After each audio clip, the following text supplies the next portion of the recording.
السلام علیکم ورحمۃ اللہ وبرکاتہ۔ ان الحمد للہ نحمده ونستعینه ونستغفره ونعوذ باللہ من شرور انفسنا ومن سیئات اعمالنا من يهده الله فلا مضل له ومن يضلل فلا هادي له ونشهد ان لا اله الا الله وحده لا شريك له ونشهد أن محمدًا عبده ورسوله أما بعد فإن خير الحديث كتاب الله وخير الهدي هدي محمد صلى الله عليه وسلم وشر الأمور محدثاتها وكل محدثة بدعة وكل بدعة ضلالة وكل ضلالة في النار. فأعوذ بالله السميع العليم من الشيطان الرجيم. ما كان محمد أبا أحد من رجالكم ولكن رسول الله وخاتم النبيين وكان الله بكل شيء عليما. ہر قسم کی حمد و ثنا کبریائی اور بڑائی کے پاک کلمات اللہ وحدہ لا شریک کی ذات کے لیے، اور انگنت لا تعداد درود و سلام ہوں حضرت محمد رسول اللہ صلی اللہ علیہ وسلم کی ذات اقدس و اطہر پر۔ محترم بھائیوں اور بزرگوں، ختم نبوت اسلام کا وہ بنیادی اور اہم عقیدہ ہے کہ جس پر پورے دین کا انحصار ہے۔ اگر یہ عقیدہ محفوظ ہے تو پورا دین محفوظ ہے، اور اگر یہ عقیدہ محفوظ نہیں تو دین محفوظ نہیں۔ لہذا عقیدہ ختم نبوت کا تحفظ یہ پورے دین کا تحفظ ہے، اس لیے کہ اگر آپ علیہ الصلوۃ والسلام کے بعد اگر کسی کو نبی اور رسول مان لیا جائے تو اس سے نہ تو آپ علیہ الصلوۃ والسلام کی نبوت باقی رہتی ہے اور نہ ہی اللہ تعالیٰ کی خدائی باقی رہتی ہے۔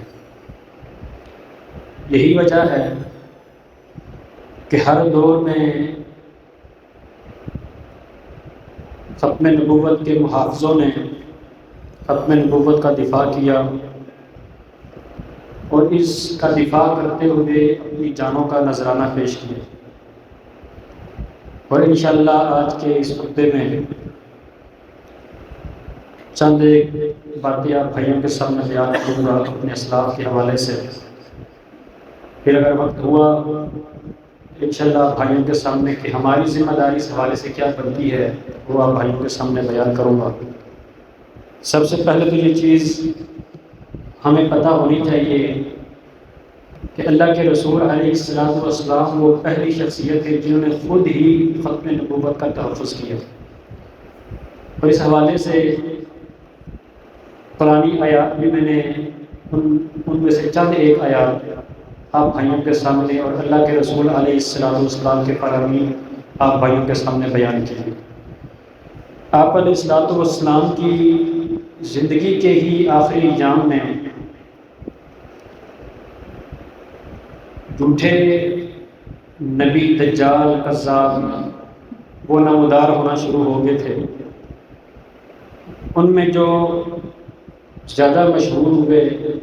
ایک مسلمہ کذاب اور دوسرا اسد عنسی وغیرہ شامل ہے۔ واقعہ بہت تفصیلی ہے، اختصار کے ساتھ آپ بھائیوں کے سامنے بیان کروں گا۔ سب سے پہلے مسلمہ کذاب، کیونکہ اللہ کے رسول اللہ کی زندگی اللہ کے رسول علیہ السلام کی زندگی میں تو وہ اپنی نبوت کا دعویٰ اگرچہ اس نے کیا لیکن اس میں کامیاب بالکل بھی نہیں ہوا، کیونکہ اللہ کے نبی علیہ السلام موجود تھے۔ لیکن جب اللہ کے نبی علیہ السلام اس دار فانی سے دار ابد کی طرف چلے گئے تو اس کو موقع مل گیا تو اس نے اپنی دعوت کو مزید تیز کر دیا، اس کی دعوت میں شدت آ گئی، اور لوگ بھی پھر جو نئے نئے مسلمان ہوئے تھے، جن کو اسلامی احکامات کا پتہ نہیں تھا، ان میں سے کئی ایک لوگ اس کے جھانسے میں آ گئے اور اس کی دعوت کا جو ہے وہ شکار ہو گئے اور اس کو سچا نبی مان بیٹھے۔ تو اس جنگ یمامہ کا یعنی مسیلمہ کذاب کی جو سرکوبی تھی، جو اس کو قتل کیا گیا، جو اس کو مارا گیا، اس کے بارے میں صحیح بخاری میں سیدنا انس رضی اللہ تعالی عنہ کے بیٹے موسیٰ وہ اس کا قصہ بیان کرتے ہیں کہ مجھے میرے باپ یعنی انس رضی اللہ تعالیٰ عنہ نے یہ واقعہ بیان کیا کہ وہ کہتے ہیں کہ یمامہ کے دن، یعنی اس جنگ کا نام تھا جنگ یمامہ، جو مسیلمہ کذاب جھوٹے نبی کے خلاف لڑی گئی تھی۔ کہتے ہیں کہ مسیلمہ اس جنگ یمامہ کے دن انس رضی اللہ تعالیٰ عنہ ثابت بن قیس رضی اللہ تعالیٰ عنہ بڑے ہی بہادر صحابی تھے، ان کے پاس آئے اور کہتے ہیں کہ ان کی جو رانیں تھیں، ران کی دونوں ننگی تھی اور وہ اس پر خوشبو لگا رہے تھے۔ ثابت بن قیس یعنی اپنی رانوں پر خوشبو لگا رہے تھے۔ تو انس رضی اللہ تعالیٰ عنہ جب ان کے گھر آئے، ان سے مخاطب ہوئے، کہا کہ یا عمی، ہے میرے چاچا، ما یحبسک الا تجیء، کہ تم نے جنگ یمامہ میں شرکت نہ کی، اس کی کیا وجہ ہے؟ کہ جنگ یمامہ میں کیوں نہیں شرکت کر رہے، وجہ بتا دو۔ تو ثابت بن قیس نے آگے سے جواب دیا کہ الآن یا ابن اخی، میں میرے بھتیجے میں آتا ہوں ابھی۔ اتنی بات کی، اندر گئے اور آ کے پھر خوشبو لگائی، پھر بیٹھ گئے۔ جب وہ بیٹھے تو انس رضی اللہ تعالیٰ عنہ نے جنگ یمامہ کا جو حال تھا وہ آپ کے سامنے بیان کیا، یعنی ثابت بن قیس رضی اللہ تعالیٰ عنہ کے سامنے بیان کیا کہ لڑائی بڑی ہی سخت ہو رہی ہے اور مسلمانوں کے حالات جو ہے نا وہ ٹھیک نہیں لگ رہے، یعنی یوں لگ رہا ہے کہ اس جنگ میں کہیں مسلمان شکست نہ کھا جائیں، شکست خوردہ سے، اور ان کے حوصلے بڑے پست نظر آ رہے ہیں۔ جب انہوں نے یہ بات کی تو فرماتے ہیں سیدنا انس رضی اللہ تعالیٰ عنہ اپنے بیٹے موسیٰ کو بتاتے ہوئے کہ انہوں نے کہا آگے سے، جب میں نے یہ بات کی نا کہ مسلمانوں جو ہے نا ان کو یوں لگ رہا ہے جیسے شکست کھا جائیں گے، ان کی ہمت جواب دے رہی ہے، ان کے حوصلے پست ہو رہے ہیں، تو ثابت بن قیس رضی اللہ تعالیٰ عنہ نے کہا کہ ہاکذا عن وجوہنا حتی نضارب القوم، اے انس، کیونکہ بھتیجے تھے، کہا میرے سامنے سے ہٹ جاؤ، حتی نضارب القوم، میں نے خود جا کر دشمن سے لڑنا ہے، یعنی ختم نبوت کا میں نے خود دفاع کرنا ہے۔ اور پھر جب وہ اس جنگ میں شریک ہوئے تو پوری قوم سے، مسلمانوں سے مخاطب ہو کر کے کہنے لگے کہ ما ہاکذا کنا نفعل مع رسول اللہ صلی اللہ علیہ وسلم، یہ جس بزدلی کا تم مظاہرہ کر رہے ہو، یہ تمہارے حوصلے جو پست ہو رہے ہیں، اللہ کے رسول علیہ السلام کے دور میں ہم نے کبھی ایسا نہیں کیا، یعنی اللہ کے رسول علیہ السلام کے دور میں ہم نے جتنی بھی جنگیں لڑی ہیں کبھی بھی ہم نے پیٹھ نہیں دکھائی، کبھی بھی ہم شکست خوردہ نہیں ہوئے، کبھی بھی ہمارے حوصلے پست نہیں ہوئے، کبھی بھی ہماری ہمت نے جواب نہیں دیا یہ تم کیا کر رہے ہو۔ اور پھر ساتھ ایک بات کہی کہ بئس ما عودتم اقرانکم، کہ تم نے اپنے دشمنوں کو بڑی بری عادت ڈال دی ہے، یعنی یہ بری عادت کیا ڈال دی کہ تم شکست کھا جاتے ہو یا ہمت ہار جاتے ہو یا تمہارے حوصلے پست ہو جاتے ہیں، تمہارے حوصلے کو پست ہوتا دے کر ان کے حوصلے جو ہے نا وہ بلند ہو جاتے ہیں، اور جب ان کے حوصلے بلند ہوتے ہیں تو وہ تم پر آگے سے آگے حملہ کرنا شروع کر دیتے ہیں۔ ہم تو اللہ کے رسول علیہ السلام کے دور میں ایسا کرتے ہی نہیں تھے، دشمن کو یہ ہمت ہی نہیں تھی ہوتی کہ ان کے حوصلے بلند ہوں۔ اور پھر دوسری روایت میں آتا ہے جو کہ مستدرک علی الصحیحین میں ہے، اس میں آتا ہے کہ ثابت بن قیس رضی اللہ تعالیٰ عنہ نے جب مسلمان لشکر کو دیکھا کہ ان کے اندر مطلب شکست نظر آئی ان کو کہ یہ جو لڑائی جنگ ابھی جاری ہے کہ مسلمانوں کی شکست میں تبدیل نہ ہو جائے، تو انہوں نے وہیں پہ حالت جنگ میں اللہ تعالیٰ سے دعا کی اور کہا کہ اللہم انی ابرأ الیک مما جاء به هؤلاء، اے اللہ یہ جس کمزوری کا مظاہرہ کر رہے ہیں میں اس سے بری ہوں، میں نہ ان جیسا ہوں اور میں ان سے بری بھی ہوں۔ اور ساتھ میں یہ کہا کہ وَأَعْتَذِرُ إِلَيْكَ مِمَّا صَنَعَ هَؤُلَاء، اے اللہ میں معذرت بھی کر رہا ہوں تجھ سے جو یہ سارے کر رہے ہیں، یعنی مسلمان یہ جو شکست خوردی کا مظاہرہ کر رہے ہیں، فرمایا اے اللہ میں تیرے ہاں معذرت خواہ ہوں۔ اور پھر انس رضی اللہ تعالیٰ عنہ بیان کرتے ہیں کہ پھر اس دلیری سے لڑے کہ لڑتے لڑتے اللہ کی راہ میں مسلمہ کذاب کے خلاف ختم نبوت کا دفاع کرتے ہوئے اپنی جان کا نذرانہ اللہ کی راہ میں پیش کر دیا۔ اور پھر اتنا ہی نہیں، انس رضی اللہ تعالیٰ عنہ ارشاد فرماتے ہیں کہ اس لڑائی میں جو مسلمہ کذاب کے خلاف لڑی گئی تھی، جو جھوٹے نبی کے خلاف لڑی گئی تھی، جو ختم نبوت کے دفاع میں لڑی گئی تھی، جو اس بات کے لیے لڑی گئی تھی کہ اللہ کے نبی علیہ السلام کے بعد کوئی نبی آ نہیں سکتا، اور جو نبوت کا دعویٰ کرے مسلمان حکمران پر یہ واجب ہے کہ وہ اس کے خلاف لڑائی کرے، اس کے خلاف قتال کرے۔ یعنی ختم نبوت کے دفاع میں لڑی جانے والی اس لڑائی میں انس رضی اللہ تعالیٰ عنہ بیان کرتے ہیں کہ صرف انصار میں سے 70 صحابہ نے اپنی جان کا نذرانہ پیش کیا۔ 70 صحابہ نے انصار میں سے اپنی جان کا نذرانہ پیش کیا تو ختم نبوت کا دفاع کیا۔ اور اگر ہم تاریخی روایات پڑھیں ان میں یہ چیزیں لکھی ہوئی ہیں کہ 600 سے زائد حفاظ کرام قرآن کے حافظ اس جنگ میں شہید ہوئے۔ کس لیے؟ ختم نبوت کا دفاع کے لیے، ختم نبوت کا تحفظ کے لیے انہوں نے اپنی جان کا نذرانہ پیش کیا۔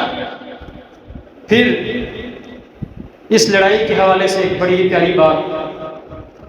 کہ مسلمہ کذاب اسی لڑائی میں جنگ یمامہ میں جہنم واصل ہوا، تو وہ واقعہ خود جو اس کے قاتل ہیں وحشی بن حرب رضی اللہ تعالیٰ عنہ وہ خود بیان کرتے ہیں، کہتے ہیں کہ فلما قبض رسول اللہ صلی اللہ علیہ وسلم، صحیح بخاری کی حدیث ہے، کہتے ہیں کہ جب اللہ کے رسول صلی اللہ علیہ وآلہ وسلم کی وفات ہوئی تو کہتے ہیں کہ فخرج مسیلمۃ الکذاب، تو مسیلمہ کذاب کا خروج ہوا، وہ نکلا، اس نے دعویٰ نبوت کر دیا، یعنی جیسے رسول کی وفات ہوئی اس نے نبوت کا اعلان کر دیا۔ آج جب اس نے نبوت کا اعلان کیا تو کہنے لگے کہ قلت لأخرجن الی مسیلمۃ، کہنے لگے جب اس نے نبوت کا اعلان کیا ابوبکر صدیق رضی اللہ تعالیٰ عنہ نے اس کے خلاف لڑنے کے لیے لشکر روانہ کیا، تو میں نے اپنے آپ سے کہا کہ لأخرجن الی مسیلمۃ، میں اس لشکر میں ضرور شرکت کروں گا، میں اس لڑائی کا حصہ ضرور بنوں گا۔ اور کہنے لگے ساتھ میں وحشی بن حرب کہ لعلی اقتلہ فاکافئ بہ حمزہ، ہو سکتا ہے کہ میں مسیلمہ کذاب کو قتل کر دوں، اور جو میں نے جنگ احد میں اللہ کے رسول علیہ السلام کے چچا سیدنا حمزہ رضی اللہ تعالیٰ عنہ کو شہید کیا تھا، ہو سکتا ہے یہ میرے اس سے کفایت کر جائے۔ یعنی جب میں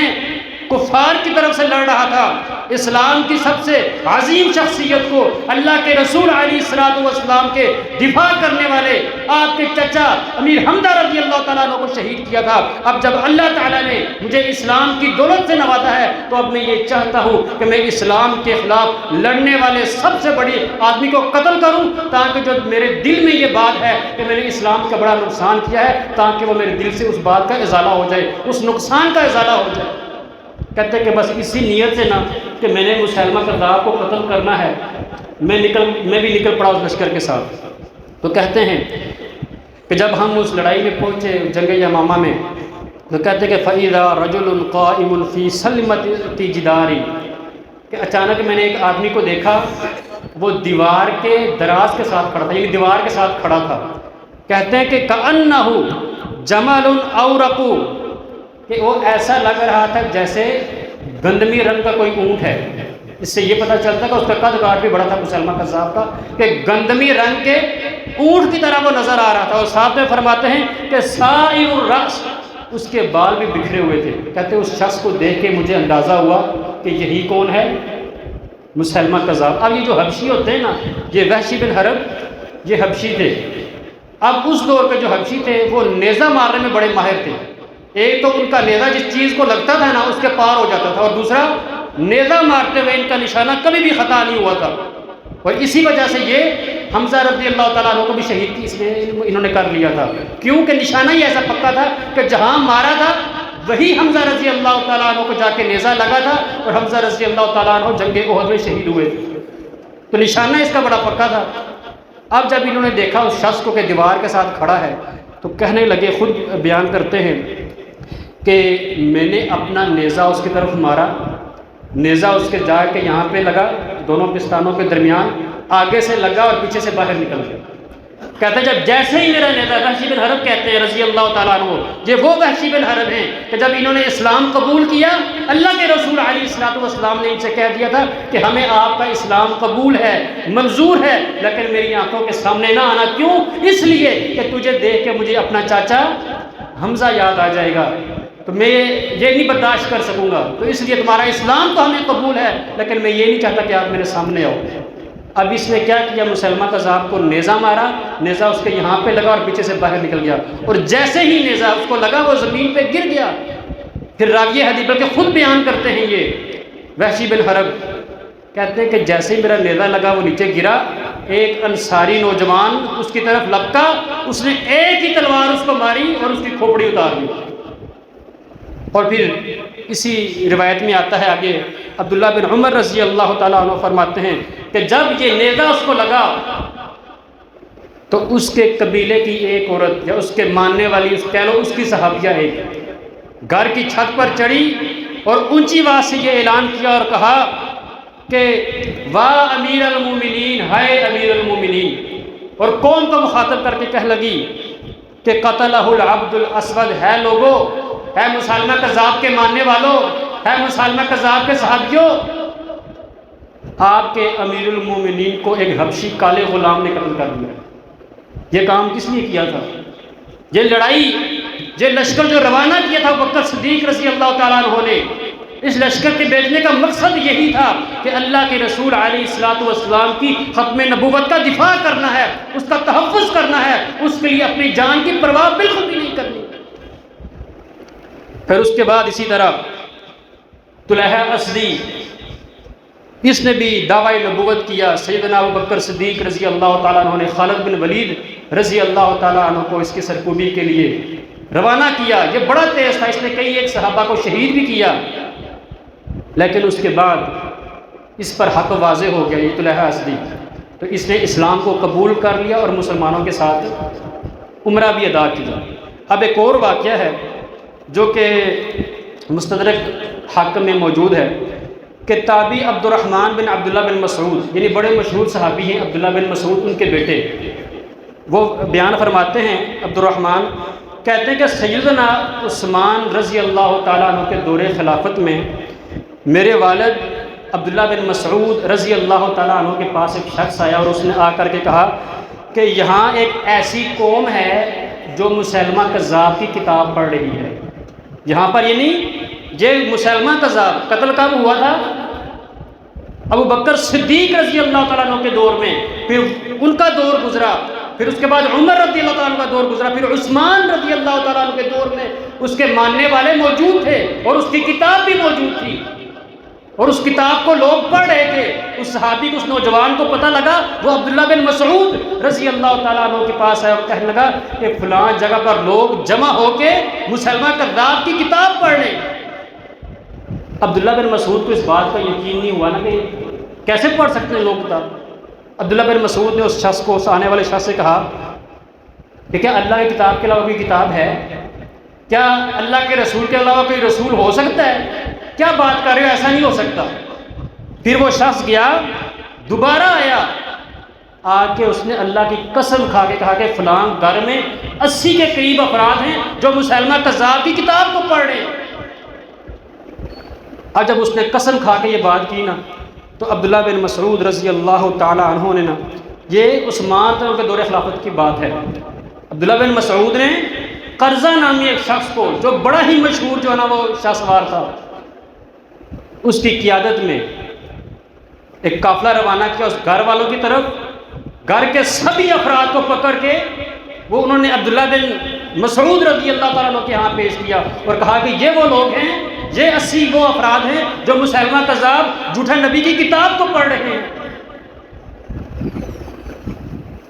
عبداللہ بن مسعود نے ان کو دعوت دی، ان کو کہا کہ آپ کی بربادی ہو جائے، یہ کیا پڑھ رہے ہو آپ لوگ؟ کیا آپ پر حق ابھی واضح نہیں ہوا؟ کیا آپ کو ابھی پتہ نہیں چلا کہ حق کیا ہے، سچ کیا ہے؟ پھر دعوت دی، سب مسلمان ہو گئے سوائے ایک شخص کے جو ان کا سردار تھا، اور اس کا نام تھا ابن نواحہ، یعنی ان جو 80 افراد کا جو سردار تھا اس کا نام تھا ابن نواحہ۔ اس نے عبداللہ بن مسعود رضی اللہ تعالی عنہ کی دعوت کو قبول کرنے سے انکار کر دیا۔ جب اس نے انکار کیا، عبداللہ بن مسعود رضی اللہ تعالیٰ عنہ نے اس قرظہ نامی شاہ سوار صحابی سے کہا کہ اس طرح کرو کہ اس کو قتل کر دو اور اس کا سر جا کے اس کی ماں کی گود میں پھینک دو۔ کس کا؟ یہ کس لیے کیا؟ یہ ختم نبوت کے دفاع کے لیے کیا۔ ان کا یہ عقیدہ تھا کہ اللہ کے رسول علیہ الصلوۃ والسلام کی ختم نبوت کا جو دفاع ہے یہ لازمی ہے۔ اس قرظہ نامی صحابی سے کہنے لگے کہ اس کو قتل کر دو اور اس کا سر جا کے اس کی ماں کی گود میں پھینک دو، اور ساتھ میں کہا کہ میں اس شخص کے بارے میں جانتا ہوں کہ یہ شخص پہلے بھی بڑا برا تھا۔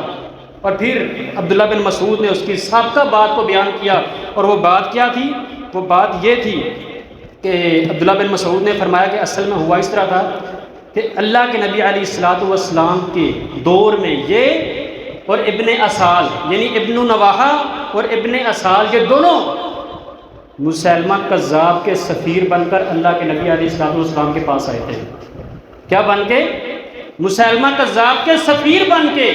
اللہ کے نبی علیہ الصلوۃ والسلام کے پاس آئے تھے۔ تو جب یہ اللہ کے نبی علیہ الصلوۃ والسلام کے پاس آئے تو اس ابن نواحہ کو، جس کو ابھی عبداللہ بن ابن مسعود نے قتل کا حکم دیا تھا، اس کو اللہ کے رسول علیہ الصلوۃ والسلام نے کہا تشہد انی رسول اللہ، کیا تم اس بات کی گواہی دیتے ہو کہ میں اللہ کا رسول ہوں؟ یعنی اس ابن نواحہ سے کہا، یہ عبداللہ بن مسعود بتا رہے ہیں کہ میرے رسول ہونے کی گواہی دیتے ہو؟ اس نے آگے سے کہا فقال علی رسول اللہ صلی اللہ علیہ وسلم تشہد ان مسیلمہ رسول اللہ، آگے سے اللہ کے نبی سے کہتا ہے کہ کیا آپ اس بات کی گواہی دیتے ہو کہ مسیلمہ اللہ کا رسول ہے؟ یعنی اللہ کے نبی اسے کہہ رہے ہیں کہ تم میرے رسول ہونے کی گواہی دیتے ہو، وہ آگے سے اللہ کے رسول سے کہہ رہا ہے کہ آپ مسیلمہ کے رسول ہونے کی گواہی دیتے ہو۔ تو اللہ کے رسول علیہ الصلوۃ والسلام نے فرمایا کہ لولا انک رسول لقتلتک، اگر تو سفیر نہ ہوتا میں تجھے قتل کر دیتا۔ اگر تو سفیر بن کے نہ آیا ہوتا تو میں آج تجھے اس بات پر قتل کر دیتا کہ تو نے مجھے یہ کہا ہے کہ مسلمہ کو اللہ کا رسول مان لو۔ پھر عبداللہ بن مسعود فرماتے ہیں کہ فجرت سنت یومئذ اللہ یقتل رسول، اس دن سے یہ سنت جاری ہو گئی کہ کسی بھی سفیر کو وہ کس بھی عقیدے اور کس بھی نظریے پر کیوں نہ ہو، آپ کا دشمن بن کے کیوں نہ آئے، سفیر کو اس دن یہ سنت جاری ہو گئی کہ آج کے بعد کسی سفیر کو قتل نہیں کیا جائے گا۔ یعنی یہ قاصد جو ہوتے ہیں، سفیر ہوتے ہیں، ان کو قتل کرنا اسلام میں حرام ہے، وہ آپ کے دشمن ہی کیوں نہ ہو۔ تو پھر عبداللہ بن مسعود نے یہ بتائی بات کہ اس کو میں پہلے سے جانتا ہوں، یہ پہلے کا ہی ایسا ہے، یہ اللہ کے رسول کے بارے میں ایسے باتیں کیا کرتا تھا، اس لیے اس کی سزا ایک ہی ہے کہ اس کو کیا کیا جائے، قتل کر دیا جائے۔ اور پھر قرظہ نے ان کے حکم کی تعمیل کی، اس شخص کو ابن نواحہ کو قتل کیا اور اس کا سر جا کے اس کی ماں کی گود میں پھینک دیا، یہ لو مسلمہ کذاب کا پیروکار۔ میرے محترم بھائیوں، پھر کوئی بھی فتنہ ہوتا ہے نا، اس کے خلاف جو جہاد ہوتا ہے، کام ہوتا ہے، وہ 3 طرح کا ہوتا ہے۔ ایک ہوتا ہے کہ آپ اپنی جان کے ساتھ لڑتے ہیں، ایک ہوتا ہے کہ آپ اپنی مال کے ساتھ لڑتے ہیں، اور ایک ہوتا ہے آپ اپنی زبان اور اپنی قلم کے ساتھ لڑتے ہیں۔ ہر بندہ اپنے حساب سے لڑتا ہے۔ اگر ہم محدثین کے حالات پڑھیں، یہ ختم نبوت پر ان کی کتابیں پڑھیں، تو یقین مانے محدثین نے جو قلم کے ذریعے ان کے خلاف جہاد کیا ہے، وہ نفس اپنے جان کا نذرانہ پیش کرنے سے بھی بڑا ہے۔ ایسا ایسا جہاد محدثین نے کیا ہے۔ اقوال تو بہت زیادہ ہیں، ان میں سے ایک قول امام ابن حبان کا آپ بھائیوں کے نظر کرتا ہوں، وہ یہ ہے کہ کتاب ہے المواہب الدینیہ، اس میں یہ قول لکھا ہوا ہے امام ابن حبان کا، کہتے ہیں کہ من ذهب الى النبوۃ مکتسبۃ لا تنقطع، کہ جس بندے کا یہ عقیدہ ہے، یہ نظریہ ہے کہ وہ کہتا ہے کہ بندہ محنت کر کے نبی بن سکتا ہے، نبوت ختم نہیں ہوئی، یعنی بندہ انتہائی اعلیٰ درجے کی عبادت کرے، ہر وقت اللہ کی عبادت میں لگا رہے، محنت کرے، تو محنت کر کے اگر وہ نبی بننا چاہے تو نبی بن سکتا ہے، نبوت منقطع نہیں ہوئی۔ کہتے ہیں جو شخص بھی اس چیز کا دعویٰ کرے یا دعویٰ کرے ان الولی افضل من النبی، کہ ولی نبی سے افضل ہے، تو امام ابن حبان کہتے ہیں کہ فہوا زندیق یجب قتلہ، وہ زندیق ہے، اس کا قتل واجب ہے۔ یعنی اللہ کے نبی علیہ الصلوۃ والسلام کے بعد جو شخص بھی یہ عقیدہ رکھے، یہ نظریہ رکھے کہ فلان نبی ہو سکتا ہے، نبی بن سکتا ہے، یا میں نبی ہوں یا فلانا نبی ہے، ایسا کوئی بھی عقیدہ رکھے یا یہ عقیدہ رکھے کہ ولی وہ نبی سے افضل ہے، امام ابن حبان کہتے ہیں کہ وہ زندیق ہے، اور زندیق کا مطلب ہوتا ہے یہ کافر ہے۔ یجب قتلہ، ایسے شخص کا قتل کرنا فرض ہے، واجب ہے۔ اور قتل کس نے کرنا ہے؟ حکومت نے۔ ہم میں سے آپ میں سے کسی کو بھی یہ اختیار نہیں ہے کہ وہ اپنے ہاتھ میں یہ چیز لے لے، یہ حکومت کا کام ہوتا ہے، اور حکومت پر یہ لازم ہے کہ ایسے شخص کو معافی بالکل بھی نہ دے، کیونکہ اگر وہ نرمی دکھائیں گے، اگر وہ معافیاں دیں گے، وہ بہانے ڈھونڈیں گے ان کو چھوڑنے کے، تو پھر عوام خود اٹھ کے فیصلے کرے گی۔ تو پھر میرے محترم بھائیو، یہ تو وہ چیزیں تھیں جو پرانی تھی۔ آج کے دور میں ہم جس فتنے کا شکار ہیں وہ ہے فتنہ قادیانیت، اور یہ انتہائی شدت کے ساتھ پھیل رہا ہے۔ اچھا ایک بات ذہن میں رکھیں کہ ہر دور میں نا جھوٹے نبیوں نے جو نا دعویٰ نبوت کیا، لیکن مسلمانوں نے اس کو اسی ٹائم ختم کر دیا۔ یہ واحد ایسا دعویٰ نبوت ہے جو ختم نہیں ہو رہا۔ اس کی وجہ کیا ہو سکتی ہے؟ ہم میرے اور آپ کے ایمان کی کمزوری، کیونکہ تب مسلمان یہ چیز سمجھتے تھے کہ جو شخص دعویٰ نبوت کرے اس کو فوری صفحہ ہستی سے مٹا دیا جائے۔ آج کل ہم مصلحتوں کا شکار ہو کے، حکمتوں کا شکار ہو کے ہم پیچھے ہٹ گئے، ان کو موقع مل گیا اور یہ کام اپنا تیزی سے جاری رکھے ہوئے ہیں۔ اور ایک تو یہ بات ذہن میں رکھیں کہ جب مرزا غلام احمد قادیانی نے دعویٰ نبوت کیا، اس وقت کے علماء نے اس کے خلاف بڑا کام کیا، اور وہ بڑا مشہور مباہلہ ہم سب جانتے ہیں، ثناء اللہ امرتسری رحمہ اللہ، ان کا مباہلہ ہم سب جانتے ہیں کہ مباہلہ کیا تھا کہ ہم میں سے جو جھوٹا ہے، کس نے مباہلہ کیا تھا؟ مولانا ثناء اللہ امرتسری اور مرزا غلام احمد قادیانی نے آپس میں مباہلہ کیا تھا کہ ہم میں سے جو جھوٹا ہے وہ سچے کی زندگی میں مرے گا۔ تو مرزا غلام احمد قادیانی مولانا ثناء اللہ امرتسری سے 20 سال پہلے مرا، اور مرا بھی انتہائی گندی موت، گٹر میں گر کے مرا۔ تب ایسے واش روم ہی تھے کہ پیشاب کیا اور بہا دیا واش روم صاف۔ تب ایک کھڈا ہوتا تھا، اسی میں پورا خاندان پیشاب کرتا تھا، وہ پورا گٹر بن جایا کرتا تھا، اس میں گرا اور وہی گر کے مر گیا۔ پھر اس کے بعد پاکستان میں اگرچہ وہ مر گیا، لیکن یہ فتنہ جو ہے نا بڑی تیزی سے اور بڑی شدت سے پھیلا، اور پھر پاکستان میں اس فتنے نے بھی جو ہے نا بڑی تیزی سے کام کیا، اور پھر ہوا اس طرح۔ یہ کہتے ہیں کوئی بھی چیز ہوتی ہے نا، اس میں جو حکمتیں ہوتی ہیں وہ اللہ کے علاوہ کوئی نہیں جانتا۔ اللہ کی ہر فیصلے میں، ہر کام میں کوئی ایسی حکمت، وقتی انسان کو دکھ ہوتا ہے، تکلیف ہوتی ہے، پریشانی ہوتی ہے، لیکن اس کے پیچھے اللہ کی طرف سے ایسی حکمتیں ہوتی ہیں نا کہ انسان حیران رہ جاتا ہے۔ اب یہ جو آئین ہے، یہ جو پاکستان کے آئین میں جو قادیانیوں کو غیر مسلم اقلیت قرار دیا گیا، یہ بھی ایسے نہیں قرار دیا گیا، اس کے پیچھے باقاعدہ دھنگے ہوئے ہیں، لڑائیاں ہوئی ہیں، فساد ہوئے ہیں۔ مختصر اختصار کے ساتھ بتاتا ہوں کہ نشتر کالج ملتان کا ایک قافلہ ٹرین کے ذریعے پشاور جا رہا تھا۔ نشتر کالج ملتان کا قافلہ ٹرین کے ذریعے پشاور جا رہا تھا، مطلب سیر کے لیے 7 دن کا ان کا ٹور تھا۔ تو ٹرین آپ کو پتہ ہے کہ ہر اسٹیشن پہ تقریباً رکتی ہے۔ تو جب وہ چناب نگر یعنی ربوہ والے اسٹیشن پہ جب ٹرین رکی، قادیانی نوجوان ٹرین میں چڑھے، انہوں نے لٹریچر تقسیم کرنا شروع کر دیا، اپنی کتابیں تقسیم کرنا شروع کر دی۔ جب انہوں نے اپنی کتابیں تقسیم کی، ان نوجوانوں نے، اس یونیورسٹی کالج کے، نشتر کالج کے نوجوانوں نے جب وہ کتابیں دیکھیں تو دیکھا اس میں تو یہ قادیانیت کا پرچار کر رہے ہیں، اس میں تو لوگوں کو سرعام قادیانیت کی دعوت دی جا رہی ہے۔ انہوں نے وہیں پہ ہی، اسی اسٹیشن پہ ہی کھڑے ہو کے نعرے لگانے شروع کر دیے کہ قادیانیت مرد آباد، ختم نبوت زندہ باد، ہم ختم نبوت کی حفاظت کے لیے اپنا سب کچھ قربان کر دیں گے۔ وہاں پر انہوں نے نعرے لگائے۔ نعرے لگانے کے بعد یہ 22 مئی کا واقعہ ہے، 22 مئی 1974 کا۔ نعرے لگانے کے بعد یہ لوگ کہاں چلے گئے؟ پشاور، پھر 7 دن بعد 29 مئی کو یہ لوگ پشاور سے واپس آئے، اور جیسے ہی چناب نگر پہنچے ربوہ اسٹیشن پہ تو قادیانیوں کو پہلے ہی خبر کر دی گئی تھی کہ یہ لوگ آ رہے ہیں، یہ پورا قافلہ یہ طلباء کا۔ جیسے ہی وہاں پہ پہنچے نا، قادیانی مکمل تیار تھے، انہوں نے اسلحہ پکڑا ہوا ہے، خنجر پکڑے ہوئے ہیں، آہنی مکے پکڑے ہوئے ہیں، ان کو جو کچھ ان کے پاس اسلحہ تھا وہ لے کے اسٹیشن پہ پہنچے ہوئے ہیں۔ جیسے ہی یہ ٹرین وہاں پر پہنچی، انہوں نے اس بوگی پہ حملہ کیا اور جتنے بھی مسلمان وہاں پہ اسٹوڈنٹ تھے ان کو باہر نکالا اور خوب مارا، اور پھر ٹرین کو بھی وقت پہ نہ چلنے دیا۔ پھر جب وہ مسلمان وہاں سے چلے، ٹرین چلی،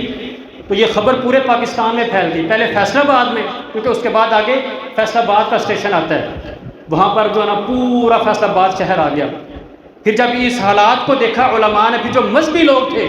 انہوں نے باقاعدہ ایک تحریک بنائی کہ ہم ختم نبوت کے دفاع کے لیے جو کچھ بھی کرنا پڑا کریں گے۔ پھر ان لوگوں نے تحریک چلائی، پھر پورے پاکستان میں یہ تحریک چلی، اور پھر اس کا کیا فائدہ ہوا؟ اس تحریک کا یہ فائدہ ہوا کہ جب انہوں نے باقاعدہ ایک مجلس عمل ختم نبوت کے تحفظ کے حوالے سے قیام میں آئی، اس کا کام یہی تھا کہ ہم نے کیا کرنا ہے، قادیانیت کو پاکستان سے باہر نکالنا ہے اور ان کو اسلام سے باہر نکالنا ہے۔ پھر انہوں نے اللہ، سب سے پہلے تو ہمیں یہ دعا کرنی چاہیے ان لوگوں کے لیے کہ جنہوں نے بھی یہ کام کیا، اللہ تعالیٰ ان پر اپنی رحمت نازل کرنا، کہ انہوں نے یہ ایسا کام کیا ختم نبوت کا کہ جب تک پاکستان قائم ہے، اور میری یہ دعا ہے کہ قیامت کی صبح تک اللہ ہماری اس پاک دھرتی کو، پاک سرزمین کو شاد باد رکھے، جب تک پاکستان قائم ہے۔ یہ 7 ستمبر کا دن انشاءاللہ، واقعہ ٹائم ہو گئے، اگلے جمعے میں آپ کو تفصیل کے ساتھ سناؤں گا۔ اور جب تک پاکستان، اور ہماری دعا بھی ہے، جب تک پاکستان قائم ہے، یہ 7 ستمبر کا دن ختم نبوت کی حفاظت کے حوالے سے پاکستان کی تاریخ میں ہمیشہ روشن اور جو ہے نا سنہری حروف کے ساتھ لکھا جائے گا۔ اور اللہ تعالیٰ سے دعا ہے کہ جس طرح مجاہدین ختم نبوت نے، محافظین نے ختم نبوت نے ختم نبوت کی حفاظت کی، اس عقیدے کی حفاظت کی، اللہ تعالیٰ ہمیں بھی اس عقیدے کی حفاظت کرنے کی توفیق عطا فرمائے، اور اللہ تعالیٰ ہمیں بھی ان لوگوں میں شامل فرمائے جنہوں نے ختم نبوت کی حفاظت کے لیے اپنا جان، اپنا مال، اپنا وقت، اپنی قلم، اپنی زبان پیش کی۔ اللہ تعالیٰ ہمیں بھی ان لوگوں میں شامل فرمائے۔ وآخر دعوانا الحمدللہ رب العالمین۔